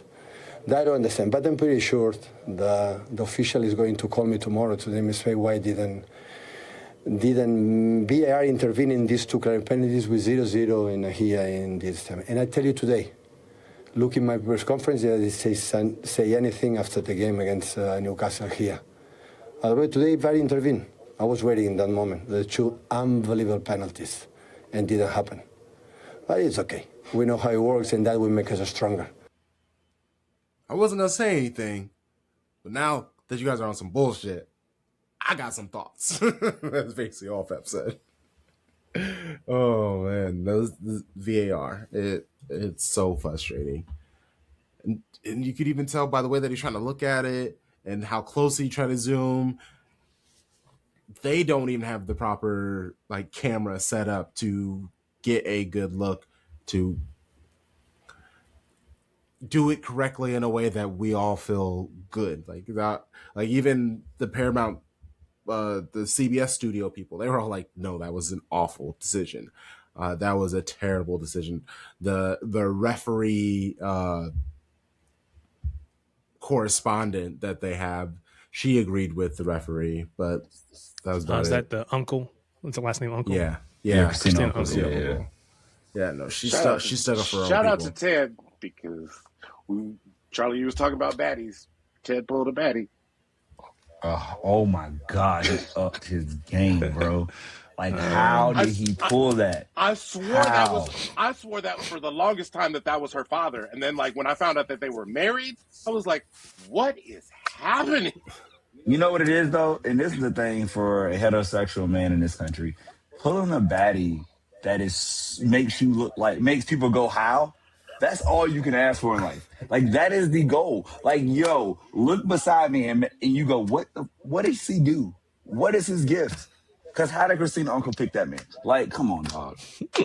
Come on, man. God bless. God bless. That's so fucking funny. Oh my god. Wait, where's the lie, Crunk? You laughing? Am I lying? No, I'm not. I'm just. Oh, okay. I'm making sure. Like, tell me if I'm a liar. I wasn't expecting. If I'm a liar, call me a liar. No, I just wasn't. He brought up Christina uncle's husband. I was like, yo, this man's won. He got the baddie. Like, sometimes it's that simple. Get the baddie, have the kids, boom. No, I just wasn't expecting the conversation to go that direction. So that's it. That's I'm sorry. All right, back to VAR. It sucks. And I was trying to keep it in, but I could. Yeah, no, I had to laugh. I had to express myself. It was funny because Semenya was also asked, what did he say to the TV after the match? What did you say to the camera at the end? Second goal should have counted. The referee came and spoke to me and told me what was going on, but yeah, it's what it is. He knows what he's talking about. First time I heard him speak. Interesting accent. Didn't know what was coming. That was great. You didn't expect that whole English thing? I was like, ready I know for a lot. he's English. Yeah, I was ready and for a like, lot, but I think it's like the depth of voice. I expect more bass sometimes. Yeah, it's or like soft. whatever. It's soft. Well, It's a soft that's, text. that's a UK thing in general, because like if you think about Kyle Walker's voice was always like, wow, it's a little higher than I. You look so much different than you sound. Yeah. You know, he sounds like an amazing human being. The way he talks, you're like, oh, you're a sweet dude. You're into Bibles, all that stuff. I see that. I see that now. Yep. Beautiful Beyonce's another baddie caught. Boom. Another one.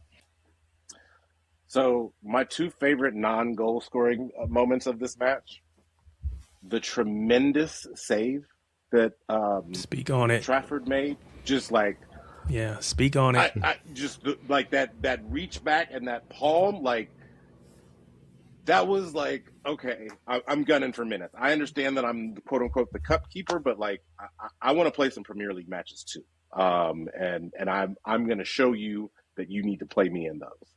And then my second favorite match or moment of the match was when Ryan Ayat-Nouri came in, which let me know like, oh, that's right. Nigeria did beat Algeria in the quarterfinals. I forgot about that. And Pep said, bring your ass right back. We need you. I think I read where his flight was delayed a bit. Yeah. So I wasn't sure if we were going to see him. I wonder if Pep was going to I was driving watching this and got shocked. I was like, wait, he's playing? Yeah. Oh, he's back with us and healthy. And he did well at AFCON, played every match. Like, I was like, wow. And then you saw what happened. Like, I'm sure you get to it, Crunk. It was amazing. Yeah, I mean, the goal.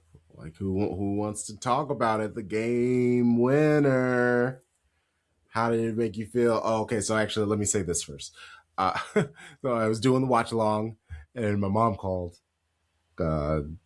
Netflix was being weird, so I was talking her through it, and the goal happens. So like, I'm talking to my mom on the watch along. I'm like, sorry guys, you gotta listen to me talking about mom. And then the goal happens, and I'm just go. And my mom was just like, oh, I'm sorry, I'll let you go. And I was like, no, mom, like, call me anytime. But yeah, it was. Wait, you didn't mute the call? Come on, Crump. We got to be professional. Nope. So you got to mute her so you can celebrate and then come back. Okay, you said, Mom, you going to get it off. I'm talking to my mom. I'm still technically paying attention. I hear her. Like, the words are happening, but I'm locked into this game. They score. I'm not going to be like, pause. No. Like, let's go.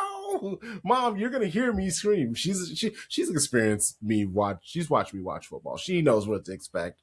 And yeah, so I just thought it was a funny situation because she was just like, my bad, I'm sorry. It's like, Mom, call anytime. What were y'all's reactions to the goal in the situation?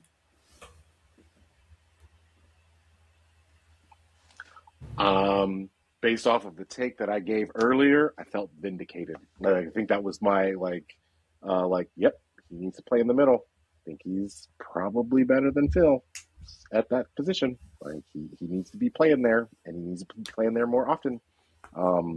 Just because, to Charlie's point earlier, his ceiling is higher, and I feel like Phil has the potential to be a very good player and is a very good player. Ryan Cherki has the potential to be a great player, perhaps all-time great player. I like it. So if you haven't got caught up, Tarek, that is the take. And it was like, yeah, it does seem didn't take long to figure that out. Yeah. Foden could be like an elevated, like an amazing version of Bernardo, especially now that like we were really hoping Foden could be that guy. But now that we do have Cherki here, we're seeing what it does look like when the guy gets here. It's an interesting conversation. Well, yeah, Tarek, how do you feel about that, sir? Well, it's kind of hard to argue it. You know, I love Phil, but I also believe that Cherki could be, like you said, he could be an all-time great. His numbers, at least a couple weeks ago, were on pace to obliterate like any G&A scoring or whatever, assisting. He was doing that with such ease. So on one hand, you're like, well, maybe he just drops off, but I haven't seen anything to make me think he's going to drop off. You're just saying it because you're just like confounded and like, there's no way he can be this great, this good, because he was still around and we got him for 35 million. I don't understand how a dude could be that great and we get him for 35 million and everybody else is looking around like, why didn't we go for him? But the reality is that's what it looks like. So I can't argue with Tom. Even if I want to believe that Phil can be in that same conversation, Phil has to show me more. Now, again, the sample size for Cherki at City is still relatively small. But is there anything that makes you think that there's anything, that the sample size is an anomaly? It's just a purple patch? No, not really. So, you know, I kind of hate to agree, but I might agree. Yeah. My take is this, right? With that goal, if he's just a fundamental player, the goal can't happen because he is looking away from goal and makes the most casual run-of-the-mill back heel to get the ball back to Aït-Nouri. Like most players, you don't do that. You want to be facing goal, play the man, run off. Like he's like, no, I'm going to do this. And then the turn is what creates the space. That's why defenders get lost. Because like, wait, he was looking at me or looking away from goal, and now he's spinning out here. And Aït-Nouri, who just got back on a plane from Africa, from Morocco, is like, oh yeah, by the way, here you go, bro. Like, you can't stop that. And to have that be the thing where you go up 2-0 on aggregate, because it's a, you know, first leg of a semifinal, we are in pole position to win this. And that's really awesome because it wasn't our strongest 11 to start, but everybody played a part. And to go up 2-0 coming back to the Etihad next month or later it's the this, no, 4th, end of the month? February I 4th. say it's The February. 4th, yeah. So yeah, that's amazing. So I was really happy to win it, because if it didn't go in, it's still a great win. We still won. Mm-hmm. But now going up 2 goals is like, okay, Yeah. we can have a little margin for error. Let's go. Okay, so we still have to do Baby Blue Baddies, so let's just keep it moving to this Premier League Man United score prediction. How are we feeling about the Manchester Derby? They will have just a caretaker. 3-1 Sharpie? I like that.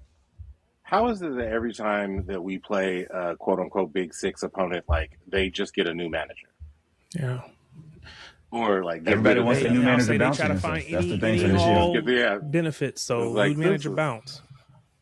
Thomas Frank might be out by the time we play Spurs. Who knows? The way they playing, I don't know, We bro. don't have time to I'm talk sorry, about Tommy. it, but Xabi Alonso may replace Arnie Slot. I don't know, man. There's people out there. Xavi is waiting. Like, the Xavi is waiting. Like, you could get got, bro. Nobody's safe out here at all. Nope. Nobody's safe. Them boys ain't won a match since this early December. If we don't wax them boys 3-1 at that trash can ass place of a stadium, like, then we got problems. Yeah. I think on my stream just now I said 2-1, but I could see 3-1. But it's the Derby. Although we should go in and spank them pretty easily, you never know with the Derby. Anything could happen. So I'll go 2-1, but we get the win. Yeah. Yeah. I'm going to go wild then. I'm going to say 4-1. I say we beat them down. It's an embarrassment. We're going to come through. We did score 6 2 years ago, Yeah. so it's not like crazy to think about us scoring 4. Like, double hat trick day, which we all like. I don't think we understood how great that was in the moment. Yeah. But looking back on it, we watched a double hat trick in the Derby, and Anthony Martial of all people messed it up, because it should have been like 6-1, but it was 6-3. But yeah. Somebody on my stream said that he thought that Martial would have gotten his hat trick too if the game had more minutes to it. We would have had triple hat tricks in that game. Yeah, no, he was balling. To be able to bring on Rodri, a Reinders, and a Cherki, like this was like, even I ignore it. Like, this match, we are seeing what it means to have the team with the depth that we do. Naturally, we want to tighten up the defensive depth, but like, when it comes to replacing world-class attack with the world-class attackers and being able to push the pace and make sure we get that second goal, that full-on separation, going back against VAR, because that could easily have taken that to get all like sad and stop paying attention and let Newcastle score. They didn't. Someone stepped up each and every time, and I love that. So let's beat down United. They need to just continue being in their sads. So, yeah, 4-1. Hey, okay. Now it's time for our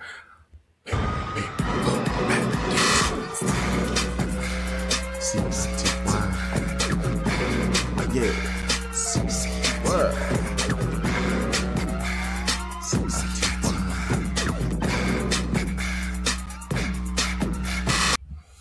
Baby Blue Baddies.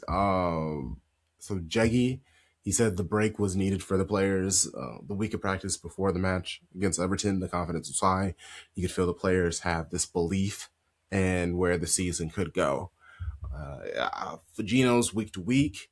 He didn't say anything about Loman. He did mention Mary. She's on the mend. The tricky part is now that not being too eager to bring her on too early. She practices with the ladies, but also does some like side things. There was the video today that came out on like the Good Morning Post, and it was like everybody walking out and saying hi. And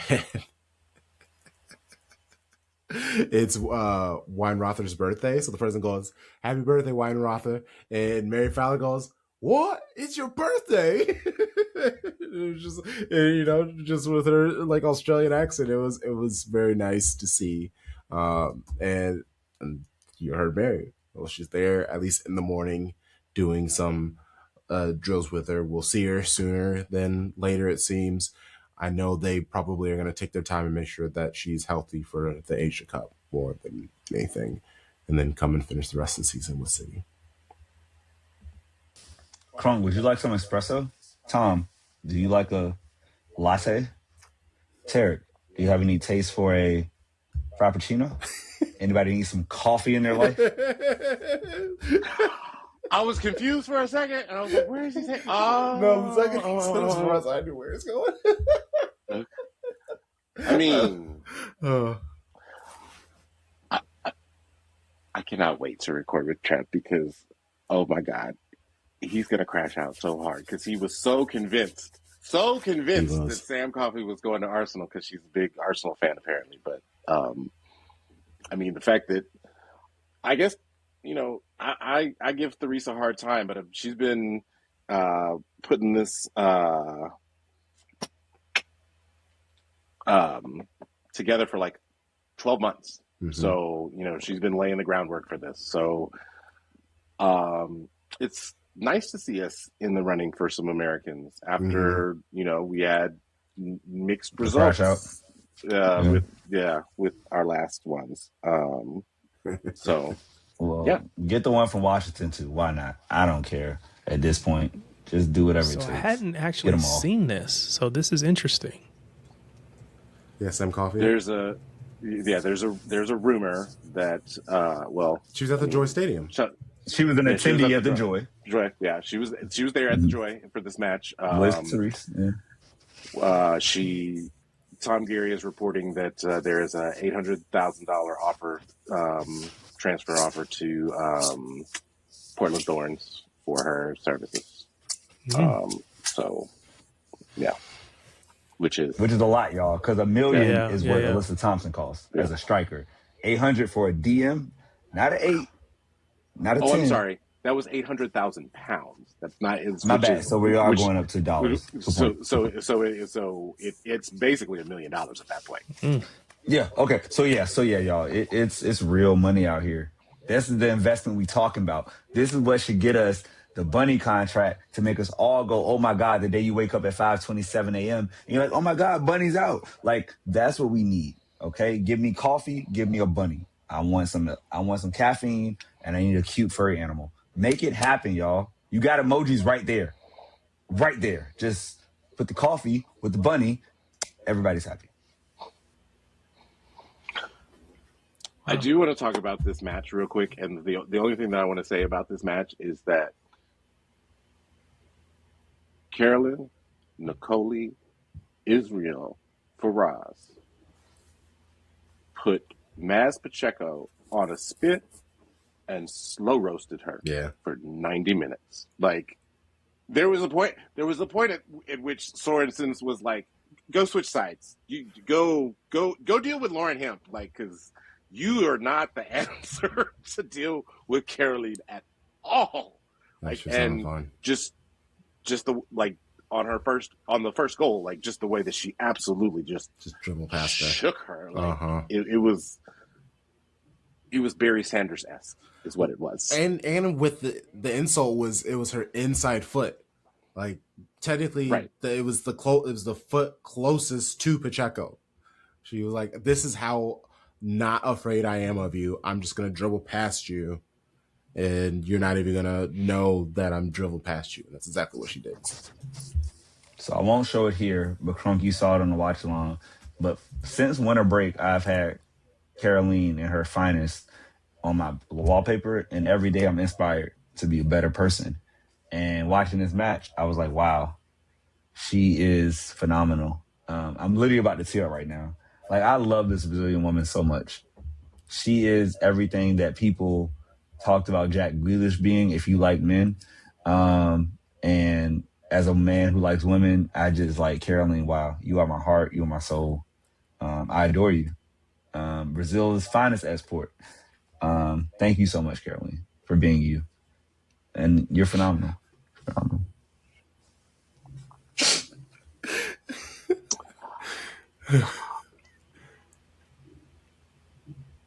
Yeah, I'm gonna do it. I think I might break your heart a little bit, Charlie, but I need you to go check No. I out. understand Okay. her affinities and what she loves. I can Okay. still love Okay. her. Okay. Both of these Okay. things can be true. Like, it's Okay. not like Okay. I'm a child and I think I have a chance with this person, right? I'm just an Okay. adult who appreciates beauty. That's all. Got it. That's all. That's it. That's Got it. all. You know. I'm with you. I'm That's with it. you. That's I'm it. That's with you. all. Hey. A baddie's a baddie, whoever the baddie I loves. saw Tom. I was like, that's why I was like, is he gonna say it? Is Tom gonna say it? No, I know. I know well you aware. know. I Come know on you now. know. But no, I'm not blind. I also, I just assumed that you did know, and I was letting it cook. I saw the Carolyn, and I was like, no, she looks great. She looks great. She does. Yeah. Also in the WBA, one of my favorite players, Alicia Clark. Probably more than likely goes a different way. It doesn't matter. Baddies are baddies out here, okay? That's all that matters. I just like God's work in front of me. That's all.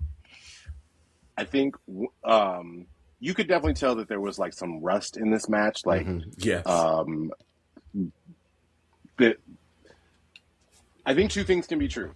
The finishing left something to be desired, and Courtney Brosnan played one hell of a match. Yes. Like, she had at least 5 saves where I was like, damn, how did she save that? Like, that's amazing. I also, like, I was interested. It seemed like not Seb Hines was trying some things, because the spaces where Bunny was popping up were a little bit more wide. Like, it was like almost where she was like allowing the winger, like both Hemp and Caroline, to get central, as well as letting Viv make that run from deep in the midfield. And you saw that on Viv's goal, which she assisted on. Like, Bunny is like outside the box, like towards the right, and like dinks it in to the central area, and that's exactly where Viv was, and she took the ball down and was able to beat Brosnan. And you could tell that she knew that her day was run after she scored the goals, because she was like, immediately took the gloves. Immediately, like, okay, I am tired. Before she hugged for the celebration, she already had one glove off. Correct. She's like, I am going to the bench where my coat and blanket are. Like, thank you very much. This is my 63rd minute contribution. Bye-bye. Goodbye. Grace Clinton, come on. Yes. No, it was great. And the great shout about Bunny being pushed wide when they are all goal-scoring threats. Miedema, Carolyn, Lauren Hemp. Just let Bunny drag the defenders with her. Now you have all this space where you have players who can score goals, have a better chance to score a goal. And then it even becomes a situation, now do you follow Bunny? Like, if you don't follow Bunny, now you have Bunny kind of wide outside the box where she can do a couple dribbles and score. We've seen Bunny score from so many different angles and so many different ways. I'm with you. Not Seb Hines is cooking. He won a 3rd man of the match, and like a humble king, he answered like a humble king. Yeah, but of course, I'm. First of all, you are so. I think we all need appreciation. We like that, and this is the same for me. And it shows that I and my colleagues and the whole staff is doing good things. So that is, of course, nice to be like that and be appreciated. But on the other hand, I think that it's like, for the players, you play a game and then you win and then you move on. And it's a little bit like this also. You get appreciation in something that you have done very well, or with the team and the coaching and everything. And then when it's done, December is done, now everything is about the coming weekend. So you should almost not think about it. But it's also it is a prize that is for the whole staff, for everything that we are doing every day. I can't enough say how much I appreciate how hard they are working and what they are doing to really make sure that I get the best circumstances so I can do my job. Can you imagine just having this guy around where he's just like, I see you and I see you and we're all in this team together? Like, the energy's fantastic. I thought it was telling that he won his third one in consecutive months, and this one, like, I think the team, like, it was either him or the team shared on social media, like, all of the coaching staff together, and he, like, said something to the basically what he said in that clip, like, this is a collaborative effort. It's not just me. It's all of these people that work hard every day, and I think. It's a stark contrast when you see the head coach try to uplift everyone and not just himself by sitting at the top of a stadium for the beginning of a match. Interesting. Points are made. Yeah, Points are made. Yeah. I was just like, oh shit. Okay. Yeah, Bunny finally getting it figured out for herself. That was nice. You could see the frustration in her face really starting to, and that's what I love. Same thing, same passion. The way that Bunny gets frustrated when she can't seem to score is the same way that Holland gets frustrated when he can't seem to score a goal. Like, it's the same exact demonstrations. When she had that breakaway, like where Carolyn fed her, like towards the end of the match, like, and Ruby Mace kind of had closed down on her, and she like tried to do something cute as opposed to like just rocket the shot. Like, she was pissed. She was so mad. Like, and I was like, I was there with her. It was like, oh, I got a hat at. But I mean, this was an important win, particularly when you see what Chelsea did, and based off of the result on Saturday, where like the other two teams that might fancy themselves in the title race basically just, I don't know if they were awake. I don't know if they were like, that was man, they playing each other for Champions League spot. They ain't no title contender. 10 points back. It's a two-team race. Chelsea and City. And I'm going to say Chelsea's in the race because they have a 3-pointer against us available, which could make it a 3-point game, a 3-point lead. But yeah, it's those red clubs are done. And even, I'm sorry, Spurs has more points than United right now. Spurs has 23, not United. My apologies. But only 17 goals? How? Anywho. I was about to say, they have the worst goal difference. It doesn't make any sense being +1, but somehow you got more points. Anywho, I think that's a professional win. All we need are professional wins. We don't need to blow anybody out anymore. We can win every match 1-0 and win the title. So we got 10 of these bad boys left, and I hope that all of them 8 wins, 2 draws, we win the title. I also really liked the way that Alex Greenwood was deployed as the left back. Like I'm not saying that Layla Wahhabi is a poor crosser of the ball.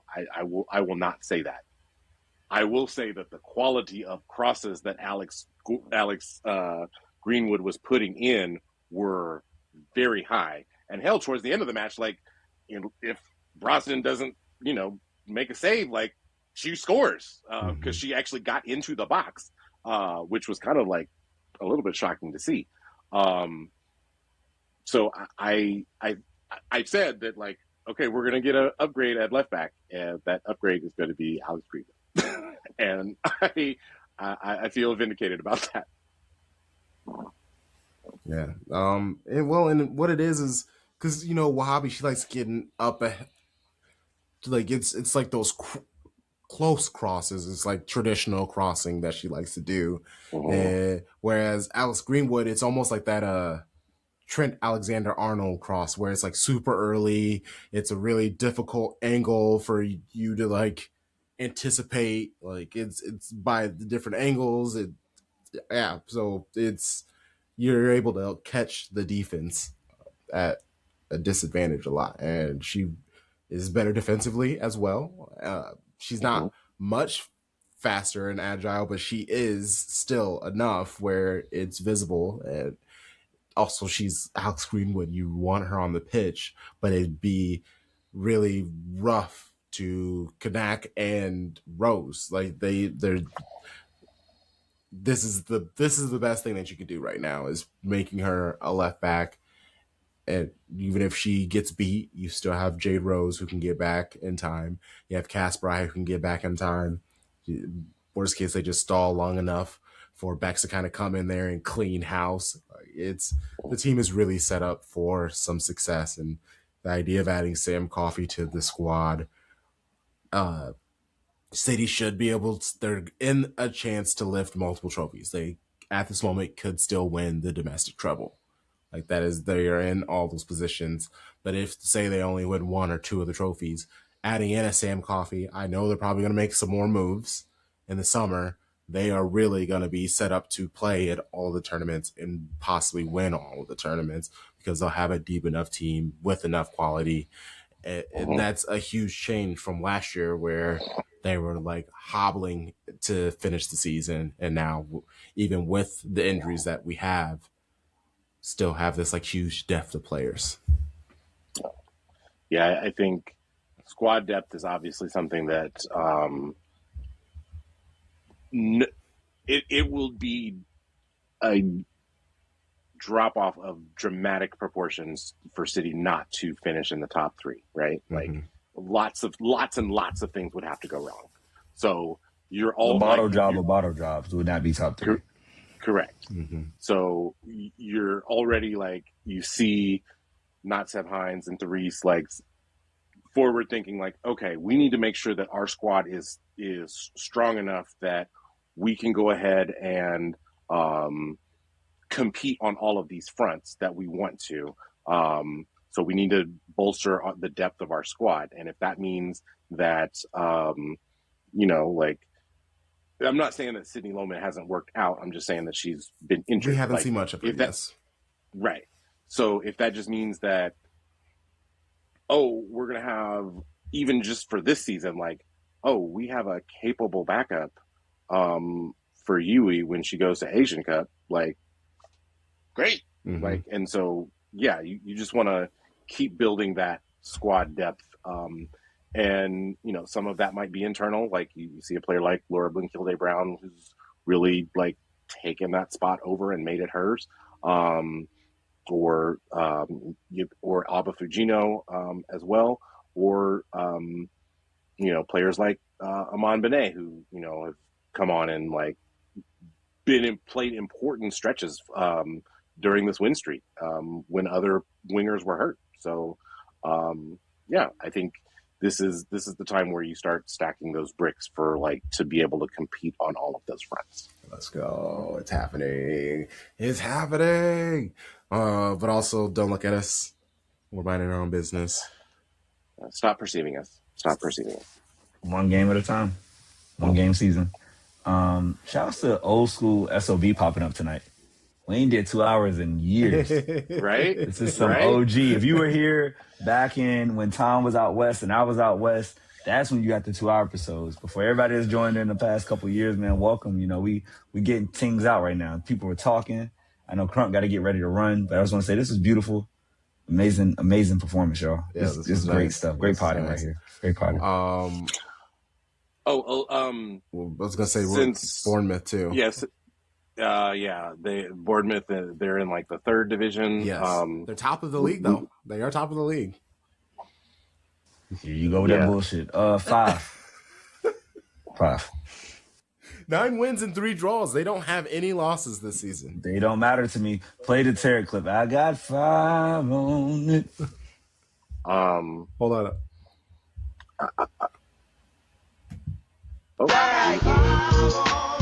There we go.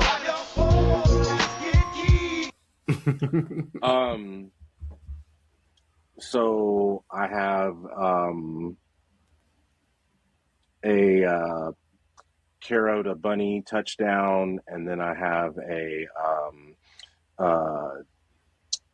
Hempo to Viv touchdown. So I really do have 14-0. Because why not? Wait, did you say 14? Ooh, Jesus. Yes. My stomach hurts. Oh my God. I mean, again, this is the third division. they are not considered. They are It's not so a many fully levels, bro. professional. It's so many levels. That is Oh not my God. considered a I'm professional. aware. Yo, double digits from the club back-to-back weekends would be crazy. That would be wild. Let's do it. Let's fucking do it. Let's do it. I'm gonna say, yeah, I think they score 6. I would love to see 14. 14 would be insane. Oh my God, it's 5 a.m. in Cali. Oh my God. I got back-to-back at a 4:30 and a 5 a.m. Shout out to Vacation's you. gonna be great. Shout out to you, Sharpie. Happy MLK weekend, y'all. Yes. Love it. All right, show bros. Let people know where they can find you. All right, Tarek, what do you got? You gonna say 14 too? You gonna double digit it up? 14 just sounds ridiculous. But shoot, he don't went 14. I'm gonna go. So you don't need the backstory. I'm gonna go 12. I like it. I love it. Right back at you, Tarek. Let people know where they can find you and the amazing things you do. International Tarek. You can find me on social media as always at Tarek Peterson, TARIKPETERSON. That includes the new.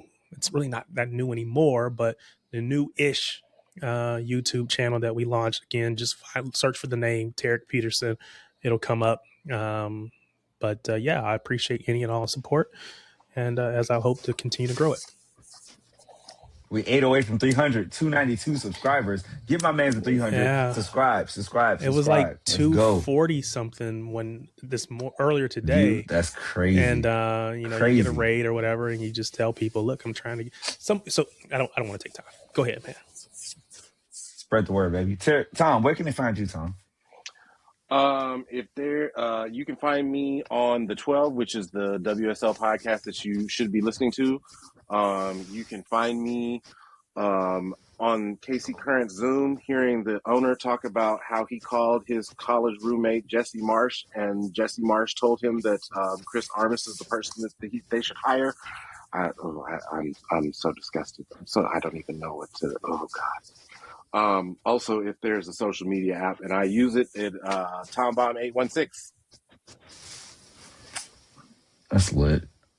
Find me at Sharpie Charlie on socials. Also find me, except for this weekend, on the watch along with Crunk for all city men and city women. I might pop in even though I'll be out west. I definitely pop in for the women's match. I don't care. But the men's match, I might have to give you some live footage from Hollywood MCFC. Yes, no, that'd be great. That'd be great. That'd be dope. No. At Shades of Blue and W, what I was going to say is I have somebody to come for our match preview for Bodo Glint. I got someone for that. I had someone for the Galatasaray, recorded for the Manchester Derby, watch along Manchester Derby game match preview for that. A lot of really good new people haven't had on before. So check out our Patreon. We'll see you all soon. Appreciate you. You know the vibes. Shady gang, shady gang, shady gang.